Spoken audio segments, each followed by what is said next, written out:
warahmatullahi wabarakatuh dan salam sejahtera. Kami daripada Kumpulan 7 ingin membentangkan tentang teori Gestalt-Fritz-Perls. Baiklah, di sini saya ingin memperkenalkan ahli kumpulan kami terlebih dahulu, iaitu terdiri daripada saya, Isyasyana Izzati binti Muhammad Syukri. Yang kedua adalah Elman Juwani. Yang ketiga adalah Muhammad Ikmal bin Muhammad Hussein. Yang keempat adalah Maisara Imtiaz binti Muhammad Azhar. Dan yang kelima adalah Nur Suraya binti Ta'ain. Saya serahkan pembentangan kami pada hari ini kepada Maisara untuk memulakan. Dipersilakan. Terima kasih kepada Isha. Saya akan memulakan pengenalan mengenai teori Gestalt-Fritz-Perls. Friedrich Salomon Perls yang lebih dikenali sebagai Fritz Perls adalah doktor Jerman kerana kepakarannya di dalam psikiatri dan psikoanalisis. Fritz Perls ini adalah psikoanalisis Jerman yang berasal dari Yahudi. Beliau bersama isterinya iaitu Laura Perls dikenali sebagai pencipta teori Gestalt dan sosiolog Paul Goodman. Teori Gestalt ini telah dicipta pada 40-an. Beliau mengatakan bahawa ini salah satu kaedah terapi psikologi yang dimasukkan dalam arus eksistensialisme. Istilah untuk teori Gestalt dalam bahasa Jerman membawa maksud sebagai manusia, objek, benda atau sesuatu keseluruhannya. Teori ini memberi penekanan kepada makna individu itu sendiri dan bagaimana individu itu melakukan pemerhatian dan persepsi serta kemahiran dan pengetahuan mereka terhadap pengalaman sendiri. Teori Gestalt membincangkan bagaimana teori ini berfungsi mengenai kehidupan untuk masa sekarang dan dapat dilakukan untuk menghilangkan andaian berkaitan masa depan. Baiklah, kita pergi ke pengasas teori Gestalt. Pengasas teori Gestalt ialah Fritz Perls atau nama Friedrich atau Friedrich Salomon Perls. Dilahirkan pada 8 Julai 1893 di sebuah ghetto Yahudi Berlin. Beliau adalah anak ketiga dari pasangan Yahudi ini iaitu Nathan Perls dan Amalia Rand. Fritz Perls ini dilahirkan dari keluarga Yahudi kelas menengah bawah. Beliau mempunyai dua adik-beradik iaitu Els dan Gret. Els 3 tahun lebih tua darinya dan Gret lebih tua setahun darinya. Laura Posner Perls iaitu isterinya dilahirkan di Pforzheim, Jerman dan telah menikah pada 1930 dan mereka mempunyai dua anak iaitu Renate dan Stephen. Adik-beradiknya, Gret, menyifatkan zaman kanak-kanak Fritz Perls ini sebagai liar. Walaupun belajar, beliau adalah seorang kanak-kanak yang mempunyai perkembangan yang sukar. Semasa beliau belajar di sekolah menengah di Mount St. Gymnasium Berlin, sebuah pusat pendidikan ini adalah yang teruk, di mana antisemitisme dapat dirasai di semua pihak. Kemudiannya, Fritz Perls telah diusir pada usia 13 tahun. Sebagai hukuman, bapanya telah memaksanya bekerja sebagai pelatih di kedai. Atas inisiatifnya sendiri, Fritz Perls menyambung pengajian di Sekolah Humanis Aksanesis Gymnasium. Dan dia mula belajar tentang perubatan. Tidak lama selepas Perang Dunia Pertama berlaku dan Fritz Perls mendaftar sebagai sukarelawan Parang Merah. Pada tahun 1920, Fritz Perls menerima ijazah perubatan dari Friedrich Wilhelm University di Berlin dengan kepakaran dalam neuropsychiatry. Pada 1923, beliau memutuskan untuk pergi ke New York tetapi kembali kecewa kerana dia tidak dibenarkan menyambung ijazahnya kerana dia tidak pandai berbahasa Inggeris. Oleh itu, perkara ini mendorongnya memulakan psikoanalisis dengan Karen Horney. Pengalaman ini mengubah hidupnya. Baiklah, kita beralih kepada sejarah perkembangan teori Gestalt ini. Fritz Perls berusaha menyelesaikan sekolahnya dan mendapat gelaran MD dengan pengkhususan sebagai pakar psikiatri. Pada 1916, ia bergabung dengan tentera Jerman sebagai kaki tangan perubatan pada Perang Dunia Pertama. Kemudian ia pindah ke Wiener dan memulai latihan psikoanalisisnya. Fritz Perls dianalisis oleh Wilhelm Reich, iaitu ahli psikoanalisis yang mencirikan kaedah pemahaman diri dan perubahan kepribadian melalui terapi tubuh. Dia juga diawasi oleh tokoh-tokoh gerakan psikoanalisis ini. Selepas berakhirnya Perang Dunia Kedua, Fritz Perls bergerak ke New York. Di sana, Fritz Perls mempelajari dengan tokoh-tokoh psikoanalisis yang lain. Setelah itu, Fritz Perls berpindah ke Amerika pada 1946 dan dia mencipta teori Gestalt ini bersama isterinya dan Paul Goodman sebagai pengasas bersama. Fritz Perls dan isteri mengasaskan Institut New York untuk teori Gestalt ini. Tidak lama kemudian, pakar-pakar dalam bidang psikoanalisis ini telah dimasukkan bersama. Sebagai kerjasama mereka memberikan sumbangan bagi perkembangan dan mempertahankan pergerakan teori Gestalt di Amerika. Baiklah, kita pergi ke konsep-konsep utama teori Gestalt ini. Teori Gestalt adalah sebuah pendekatan iaitu kewujudan fenomenologi berdasarkan keadaan bahawa setiap individu mesti memahami konteks hubungannya dan persekitaran. Tujuan awalnya adalah supaya klien memperolehi kesedaran akan pengalaman dan bagaimana mereka mengalaminya. Sebagai pendekatan eksistensialisme, teori Gestalt memberi perhatian khusus kepada 3 konsep iaitu here, now dan unfinished business. Dalam konsep here and now ditekankan dalam terapi Gestalt ini kerana dengan menekankan apa yang dirasai masa kini dan pada ketika itu akan menghindarkan klien daripada menceritakan tentang masa lampau maupun masa akan datang. Menurut terapi Gestalt, kecenderungan untuk klien menceritakan mengenai masa lampau tidak ada gunanya kerana ia tidak dapat membawa sebarang perubahan kepada klien. Menurut Gestalt, pengalaman dan perasaan masa kini amat penting kerana dialah yang akan menyebabkan masalah pada individu yang mendorong klien menumpukan perhatian kepada perasaan dan pengalaman masa kini. Baiklah, seterusnya kita pergi ke konsep unfinished business. Konsep ini penting kerana ia mengatakan tentang hukum tutupan iaitu closure sebagai suatu keadaan yang akan memberi makna kepada bahagian yang dirasakan. Tanpa penutupan atau kesempurnaan ini, kadang-kadang sesuatu yang dirasakan itu tidak mempunyai makna dan akan tinggal tergantung. Seperti perasaan manusia, sering terdapat keadaan di mana sesuatu perasaan itu tidak dapat dilepaskan berpunca dengan sesuatu sebab. Hasilnya, perasaan begini akan terbuku di dalam sistem badan. Misalnya, perasaan marah, benci, risau, bersalah dan sebagainya. Baiklah, itu sahaja dari bahagian saya. Kita akan teruskan perbincangan bersama elemen. Terima kasih Maisarah. Sekarang kita akan teruskan dalam kajian-kajian lepas. Ada 3 bahagian yang saya akan bincangkan dalam kajian-kajian lepas, yaitu kajian luar negara, yaitu kajian daripada Indonesia, dan kajian dalam negara, dan akhir sekali yaitu rumusan kajian-kajian lepas. Dalam kajian luar negara, terdapat kajian yang telah dilakukan oleh Reni Eka Nikmatur Rohmah, yaitu yang bertajuk Bimbingan dan Konseling Islam dengan Terapi Gestalt untuk Mengatasi Korban Bullying di SMP Muhammadiyah, Surabaya. Kajian ini bertujuan dalam memfokuskan bimbingan dan konseling berdasarkan terapi Gestalt untuk mengatasi mangsa bully. Dalam kajian luar negara terdapat sasaran utama dan kaedah yang digunakan serta hasil daripada kajian yang telah dilakukan. Dalam sasaran utama yaitu untuk mencapai kesedaran diri sendiri, kematangan dan tanggung jawab klien.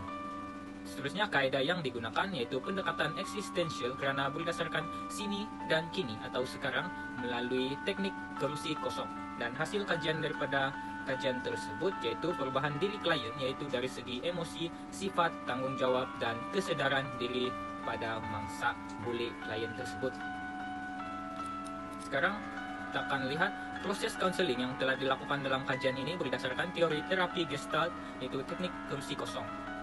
Proses pertama yaitu mengenal pasti masalah, yaitu dengan mendapat sumber dari klien, guru, kawan, klien, dan ibu bapa. Kedua yaitu diagnosis, yaitu mencari sebab berlaku bully dan mangsa alami.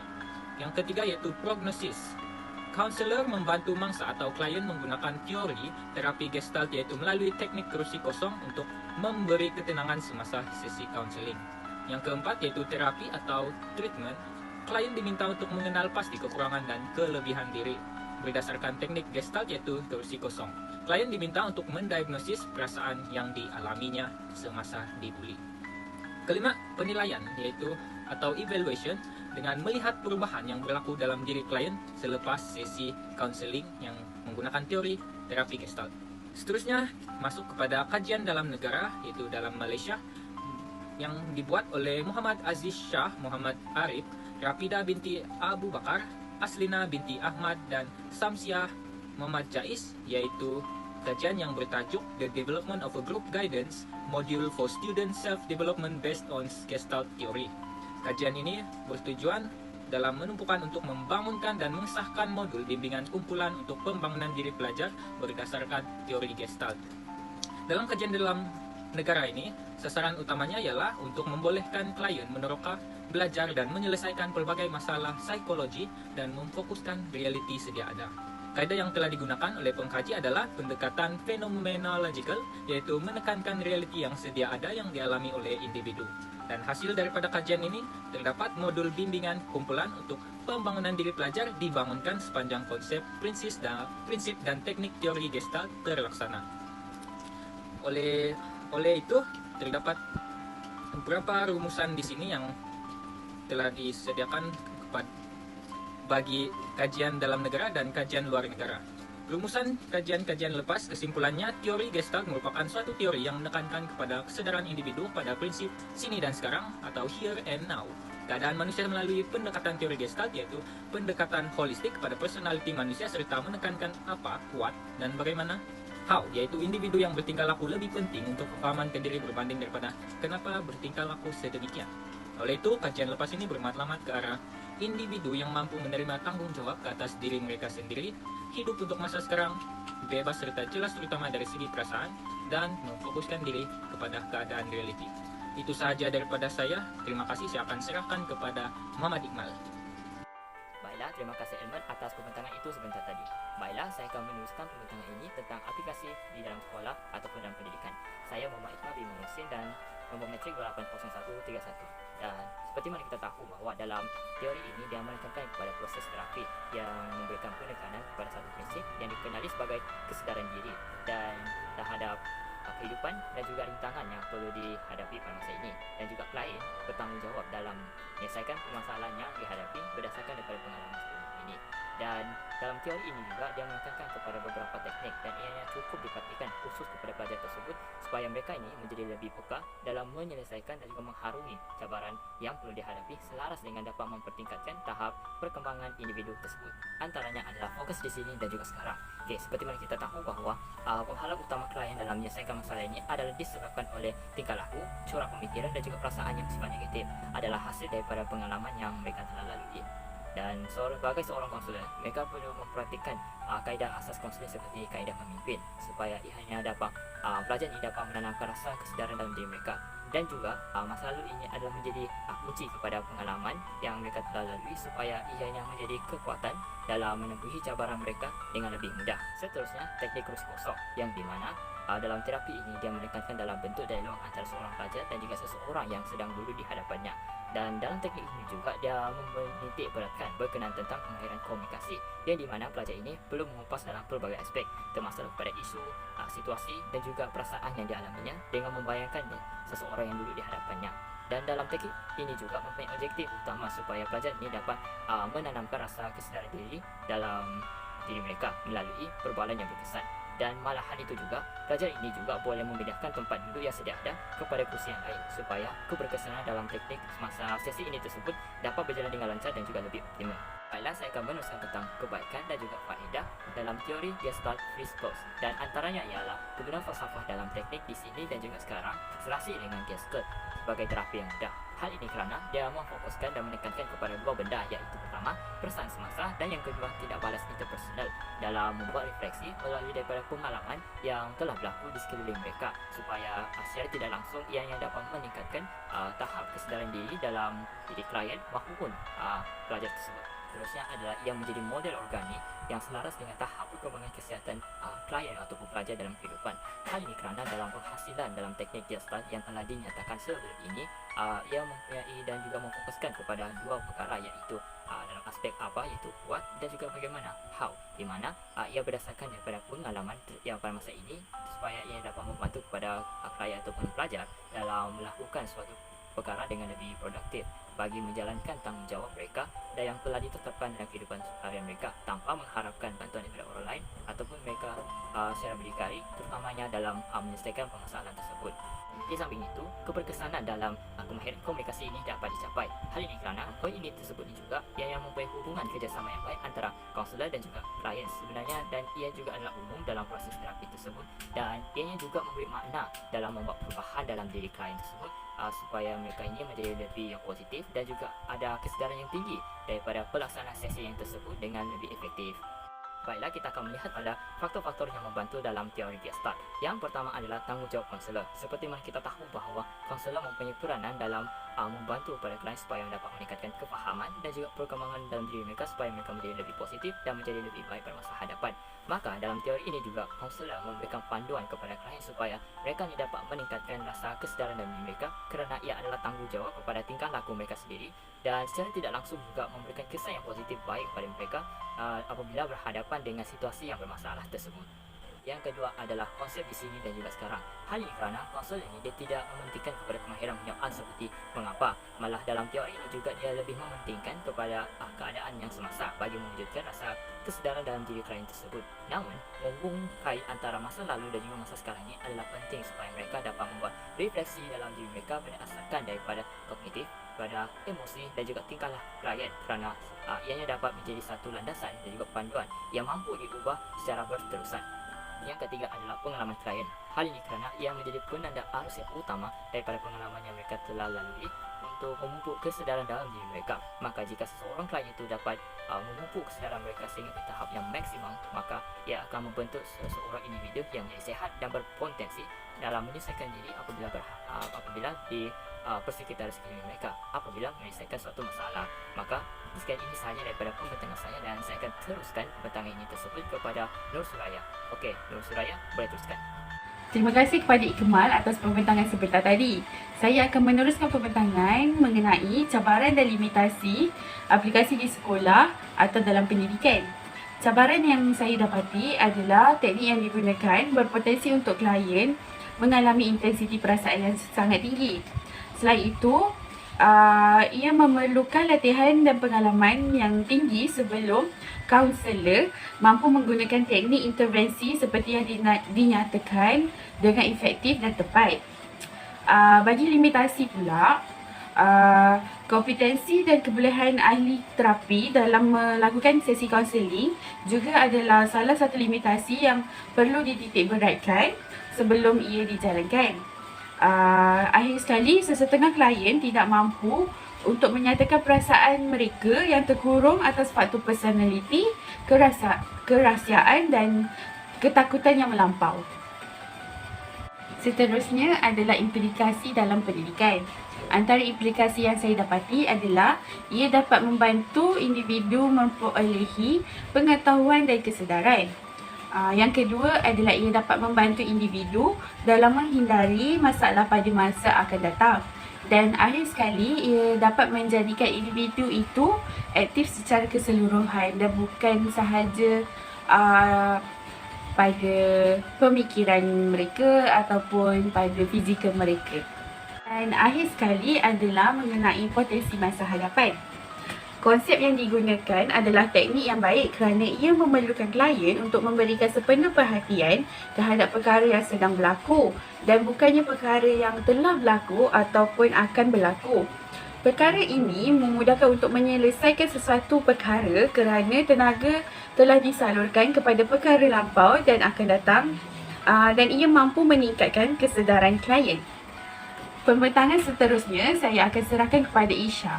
Terima kasih kepada Suraya atas pembentangan yang amat-amat berberangsangkan sebentar tadi. Baiklah, saya Isha Syani Izzati binti Muhammad Syukri bernama matrikan 80248. Di sini saya akan menerangkan dengan lebih lanjut tentang cadangan penambahbaikan teori Gestalt-Flippert. Okey, yang pertama adalah kaunselor perlu menerokai terlebih dahulu teori yang telah dijalankan. Dengan cara ini, kaunselor dapat mengenal pasti kliennya terlebih dahulu sebelum sesi kaunseling dijalankan. Sebagai contohnya, kenal pasti dua pola bahasa yang berbeza daripada klien, iaitu yang pertama, it talk dan yang kedua adalah you talk.